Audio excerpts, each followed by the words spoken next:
आज तीन दिन पर्यंत कोरोनार प्रमुख योद्धा सांबादिकों को दिया टीका। राज्य में गोपबंधु स्वास्थ्य बीमा अंतर्भुक्त सांबादिकों को आज टीका दिया। भुवनेश्वर आज 6 तारीख पर्यंत 3 दिन जाए टीका देवा नहीं बंदोबस्त करा यूनिट 6 सरकारी हाईस्कल परिसर में टीकाकरण करा गोपबंधु स्वास्थ्य बीमा अधीन में आसुवा सांबादिकों बीमा नंबर आधार में 3 दिन विभक्त करा निर्दिष्ट दिन में सांबादिक माने जाई वैक्सीन नहीं पारे। एथिपाई निजर परिचय पत्र और बीमा कार्ड से देखाई पारे।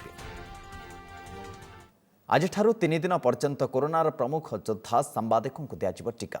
राज्य में गोपबंधु स्वास्थ्य बीमा अंतर्भुक्त सांबादिकों को आज टीका दिया।